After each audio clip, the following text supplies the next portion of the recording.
This is Kural Media, your trusted source for global news. இது குரல் media செய்திகள்.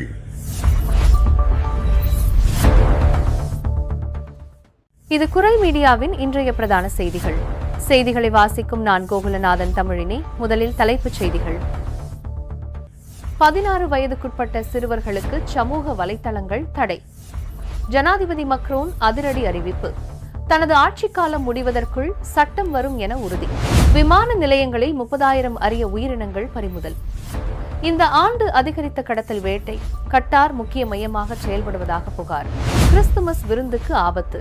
பிரபல சால்மன் மீன் மற்றும் வாத்து ஈரல் பாக்கெட்டுகளை நச்சுக்கிருமி. லெக்லர் கார்ஃபூர் வாடிக்கையாளர்கள் உடனே திருப்பிக் கொடுக்க அறிவுறுத்தல். பிரான்ஸ் மக்களுக்கு அதிர்ச்சி. காப்பீட்டு கட்டணம் 10% வரை உயர வாய்ப்பு. புதிய வரியால் நுகர்வோருக்கு அதிகரிக்கும் சிக்கல். பிரான்சில் மீண்டும் வெடித்தது விவசாயிகளின் போராட்டம். துலூசி 64 நெடுஞ்சாலையை உழவு இயந்திரங்களால் முடக்கி முற்றுகை. 7 இடங்களில் ஸ்தம்பிக்கும் போக்குவரத்து. ஷீன் தெமு வாடிக்கையாளர்களுக்கு அதிர்ச்சி. அடுத்த ஆண்டு முதல் சிறிய பார்சல்களுக்கு 3 யூரோ கூடுதல் வரி. மலிவு விலை சீன பொருட்களுக்கு ஐரோப்பிய ஒன்றியம் கடிவாளம். பிரிட்டன் செல்லும் பயணிகளுக்கு எச்சரிக்கை. சாண்ட்விச் சீஸ் கொண்டு சென்றால் அபராதம். ஏப்ரல் 12 முதல் இறைச்சி பால் பொருட்களுக்கு கடும் தடை. முன்னாள் ஜனாதிபதிக்கு நேர்ந்த சோதனை. தொலைந்து போய் என கோஷமிட்ட பெண்ணியவாதிகள். சிறை அனுபவ புத்தக கையெழுத்திடும் நிகழ்வில் கலவரம். இது பிரான்ஸ் மக்களுக்கு மகிழ்ச்சியான செய்தி. கடந்த 12 ஆண்டுகளில் காற்று மாசு 35% குறைவு. பாரிஸ் மேற்கொண்ட நடவடிக்கைக்கு கிடைத்த வெற்றி. தொடர்வன விரிவான செய்திகள். 16 வயதுக்குட்பட்ட சிறுவர்கள் சமூக வலைதளங்களை பயன்படுத்துவதற்கு முற்றாக தடை விதிக்கும் திட்டத்தை பிரான்ஸ் ஜனாதிபதி இமானுவல் மக்ரோன் அறிவித்துள்ளார். கடந்த புதன்கிழமை பிரிட்னி நகருக்கு விஜயம் செய்திருந்த ஜனாதிபதி ஊவெஸ்ட் பிரான்ஸ் ஊடகம் ஏற்பாடு செய்திருந்த நிகழ்வில் 220 இளம் ஊடகவியலாளர்களை சந்தித்து பேசினார். இதன்போது தனது ஆட்சிக்காலம் முடிவடைவதற்குள் 16 வயதுக்கு குறைந்தவர்கள் சமூக வலைதளங்களை பயன்படுத்துவதை தடுக்கும் சட்டத்தை கொண்டு வருவதாக அவர் உறுதியளித்துள்ளார். சிறுவர்கள் எதிர்கொள்ளும் பிரச்சினைகள் தொடர்பான விஞ்ஞான ரீதியான ஆய்வுகளின் அடிப்படையிலேயே இந்த தடை விதிக்கப்பட வேண்டும் எனவும் அவர் வலியுறுத்தியுள்ளார்.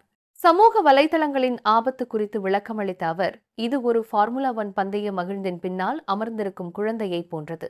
நான் அந்த போட்டியில் வெற்றி பெற விரும்பவில்லை. மாறாக எனது குழந்தை அந்த மகிழ்ந்திலிருந்து பாதுகாப்பாக இறங்குவதையே விரும்புகிறேன் என தெரிவித்துள்ளார். இந்த ஆண்டில் விமான நிலையங்கள் ஊடாக மேற்கொள்ளப்படும் அரிய வகை உயிரின கடத்தல் சம்பவங்கள் பெருமளவில் அதிகரித்துள்ளன. இதுவரை கிடைத்துள்ள தரவுகளின்படி இவ்வருடத்தில் மட்டும் சுமார் 30,000 உயிரினங்கள் அதிகாரிகளால் பறிமுதல் செய்யப்பட்டுள்ளதுடன் இது தொடர்பாக 1100 பேர் கைது செய்யப்பட்டுள்ளனர்.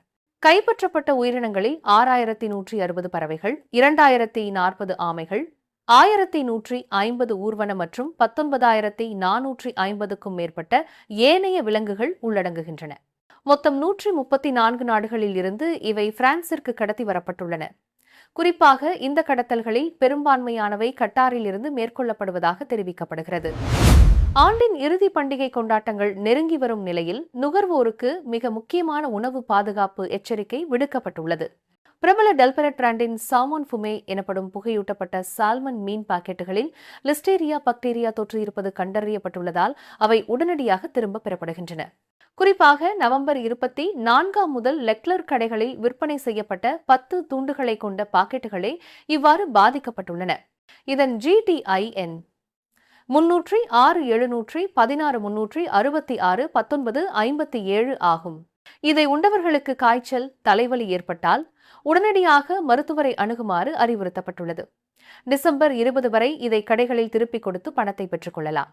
இதேவேளை கார்ஃபூர் பல்பொருள் அங்காடிகளில் விற்பனை செய்யப்பட்ட தென்மேற்கு பிராந்தியத்தைச் சேர்ந்த வாத்து ஈரல் பாக்கெட்டுகளும் பேக்கேஜிங் குறைபாடு காரணமாக திரும்ப பெறப்படுகின்றன. சுகாதார பாதுகாப்பு இல்லாத சூழலில் இவை தயாரிக்கப்பட்டதாக தெரிவிக்கப்பட்டுள்ளது. 10 துண்டுகளை கொண்ட இந்த பாக்கெட்டுகளின் GTIN எண் 310,454,721,83 ஆகும். இதனை வாங்கியவர்கள் டிசம்பர் 29 வரை திருப்பிக் கொடுத்து பணத்தை பெற்றுக்கொள்ள முடியும். பிரான்சில் ஃப்ரெஸ்பர் காப்பீட்டு அதாவது மூச்சுவல் கட்டணங்கள் தொடர்ந்து அதிகரித்து வரும் நிலையில் புதிதாக விதிக்கப்படவுள்ள 1 பில்லியன் யூரோக்கள் கூடுதல் வரியால் இந்த கட்டணம் வருங்காலத்தில் மேலும் உயரக்கூடும் என நிபுணர்கள் எச்சரித்துள்ளனர். ஏற்கனவே ஓய்வூதியதாரர்கள் பலர் மாதந்தோறும் 135 முதல் 250 யூரோக்கள் வரை காப்பீட்டிற்காக செலுத்தி வருவதாகவும் இது அவர்களுக்கு மிகப்பெரிய பொருளாதார சுமையாக அமைந்துள்ளதாகவும் தெரிவிக்கப்படுகிறது. கடந்த 2024ஆம் ஆண்டில் 7%, 2025ஆம் ஆண்டில் 6%, இருந்த கட்டண உயர்வு அடுத்த ஆண்டில் ஒப்பந்தங்களை பொறுத்து 10% வரை அதிகரிக்கக்கூடும் என அஞ்சப்படுகிறது. இந்த தொடர் விலை உயர்வு காரணமாக பலர் தங்களது சுகாதார காப்பீட்டை கைவிடும் நிலைக்கு தள்ளப்படலாம் எனவும் கவலை வெளியிடப்பட்டுள்ளது. 2026ஆம் ஆண்டிற்கான கட்டணங்கள் ஏற்கனவே நிர்ணயிக்கப்பட்டுவிட்டதால் உடனடி மாற்றங்கள் இருக்காது என காப்பீட்டு நிறுவனங்கள் தெரிவித்திருந்தாலும், புதிய வரி விதிப்பின் தாக்கம் அடுத்த சில ஆண்டுகளில் நுகர்வோரை நேரடியாக பாதிப்பது தவிர்க்க முடியாதது என நிபுணர்கள் சுட்டிக்காட்டியுள்ளனர். பிரான்சில் நீண்ட இடைவெளிக்கு பிறகு விவசாயிகள் மற்றும் பண்ணையாளர்கள் மீண்டும் பாரிய வீதி மறியல் போராட்டங்களில் குதித்துள்ளனர். இன்று சனிக்கிழமை முதல் த்லூஸ், பயோன் மற்றும் ஆச் போன்ற நகரங்களை இணைக்கும் A64 நெடுஞ்சாலையை விவசாயிகள் முற்றுகையிட்டுள்ளனர். நூற்றுக்கணக்கான உழவு இயந்திரங்களை வீதிகளின் குறுக்கே நிறுத்தி போக்குவரத்தை முற்றாக முடக்கி அவர்கள் தமது எதிர்ப்பை வெளிப்படுத்தி வருகின்றனர். பசுக்களிடையே பரவும் போவைன் லம்பி எனும் தோல் நோயை கட்டுப்படுத்த அரசாங்கம் தவறிவிட்டதாகவும், இது குறித்து அவசியமான நடவடிக்கைகளை எடுக்க மறுப்பதாகவும் விவசாயிகள் குற்றம் சுமத்தியுள்ளனர். அத்துடன் இறைச்சிக்காக மாடுகளை வெட்டுவதில் அரசாங்கம் கொண்டு வந்துள்ள புதிய இறுக்கமான கட்டுப்பாடுகளையும் அவர்கள் கடுமையாக கண்டித்துள்ளனர்.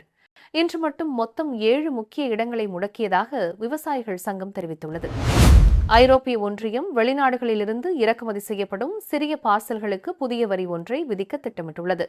குறிப்பாக ஷீன், தெமு, அலி எக்ஸ்பிரஸ் போன்ற ஆசிய இணையதளங்களில் 150 யூரோக்களுக்கு குறைவாக பெறப்படும் பார்சல்களுக்கு 3 யூரோக்கள் வரி விதிக்கப்பட உள்ளது. இந்த நடவடிக்கை எதிர்வரும் 2026ஆம் ஆண்டு ஜூலை 1ஆம் திகதி முதல் அமலுக்கு வரவுள்ளது. ஐரோப்பாவிற்குள் நுழையும் குறைந்த விலை சீன பொருட்களால் உள்ளூர் வணிகர்களுக்கு ஏற்படும் நியாயமற்ற போட்டியை தடுப்பதே இதன் முக்கிய நோக்கமாகும். கடந்த 2024ஆம் ஆண்டில் மட்டும் 4.6 பில்லியன் பார்சல்கள் ஐரோப்பாவிற்குள் நுழைந்துள்ளன. மேலும் ஷீன் தளத்தில் விற்பனை செய்யப்பட்ட சர்ச்சைக்குரிய பொருட்கள் தொடர்பான விவகாரமும் இந்த நடவடிக்கைக்கு ஒரு காரணமாக அமைந்துள்ளது. இது தவிர 2026 நவம்பர் மாதம் முதல் இத்தகைய பார்சல்களுக்கு மேலதிகமாக 2 யூரோக்கள் செயலாக்க கட்டணமும் அறவிடப்பட உள்ளது. ஆபத்தான மற்றும் போலியான பொருட்கள் சந்தைக்குள் நுழைவதை கட்டுப்படுத்தும் நோக்கில் 2028ஆம் ஆண்டு வரை அமுலில் இருக்கக்கூடிய ஒரு தற்காலிக நடவடிக்கையாகவே இது அறிமுகப்படுத்தப்படுகிறது. எதிர்வரும் ஏப்ரல் 12ஆம் திகதி முதல் ஐரோப்பிய ஒன்றியத்திலிருந்து பிரிட்டனுக்குள் மாடு, ஆடு, பன்றி, இறைச்சி மற்றும் பால் சார்ந்த உணவுப் பொருட்களை கொண்டு வருவதற்கு தற்காலிக தடை விதிக்கப்பட்டுள்ளது. ஐரோப்பாவில் மீண்டும் பரவத் தொடங்கியுள்ள கால்நடை வாய் மற்றும் கால் நோய் காரணமாகவே இந்த தீவிர நடவடிக்கை எடுக்கப்பட்டுள்ளது. இதன்படி சாண்ட்விச், சீஸ், பதப்படுத்தப்பட்ட அல்லது சமைக்காத இறைச்சிகள் மற்றும் பால் பொருட்கள் என எவற்றையும் பயணிகள் கொண்டு செல்ல முடியாது. இவை டியூட்டி ஃப்ரீ கடைகளில் வாங்கப்பட்டவையாக இருந்தாலும் கூட அவற்றிற்கு அனுமதி மறுக்கப்பட்டுள்ளது. இந்த விதிகளை மீறுவோருக்கு 5000 பவுண்டுகள், அதாவது சுமார் 5900 யூரோக்கள் வரை அபராதம் விதிக்கப்படும் என எச்சரிக்கப்பட்டுள்ளது. எனினும் குழந்தைகளுக்கான பால், மருத்துவ தேவைக்கான பொருட்கள், சாக்லேட், கேக் மற்றும் பாஸ்தா போன்றவை வரையறுக்கப்பட்ட அளவில் அனுமதிக்கப்படும்.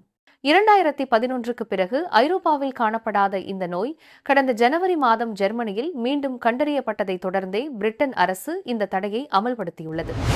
பாரிஸின் 16ஆம் வட்டாரத்தில் நடைபெற்ற முன்னாள் ஜனாதிபதி நிக்கோலா சார்கோசியின் புத்தக கையெழுத்திடும் நிகழ்வில் 2 பெண்ணிய செயற்பாட்டாளர்கள் திடீர் அமளியில் ஈடுபட்ட சம்பவம் பரபரப்பை ஏற்படுத்தியுள்ளது. கடந்த புதன்கிழமை புத்தக கடை ஒன்றில் சார்கோசி தனது புதிய நூலான ஒரு கைதியின் நாட்குறிப்பு என்ற புத்தகத்தில் கையெழுத்திட்டுக் கொண்டிருந்தார். அப்போது அங்கு வந்த 2 பெண்கள், "ஏழை முட்டாளே, தொலைந்து போ" என உரக்க கோஷமிட்டனர். 2008ஆம் ஆண்டு விவசாய கண்காட்சியின் போது சார்கோசி ஒரு பார்வையாளரை பார்த்து பயன்படுத்திய அதே பிரபல வாசகத்தை கொண்டே அவர்கள் இந்த எதிர்ப்பை பதிவு செய்துள்ளனர்.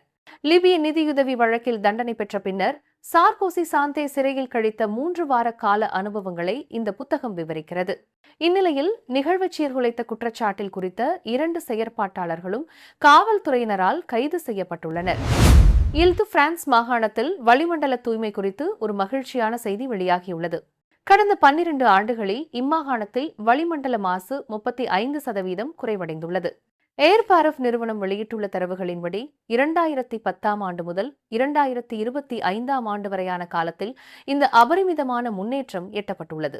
மாரடைப்பு மற்றும் சுவாச பிரச்சினைகளை ஏற்படுத்தக்கூடிய PM2.5 எனப்படும் நுண்துகள்களை கட்டுப்படுத்த பாரிஸ் நகரசபை மற்றும் மாகாண சபை ஆகியவை மேற்கொண்ட கூட்டு முயற்சிகளே இதற்கு காரணமாகும்.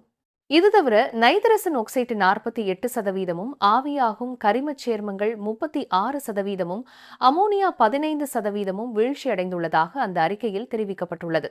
நீங்கள் இதுவரை கேட்டது குரல் மீடியாவின் பிரதான செய்திகள். மேலும் இதுபோன்ற செய்திகளை அறிய குரல் மீடியாவை சப்ஸ்கிரைப் செய்யுங்கள்.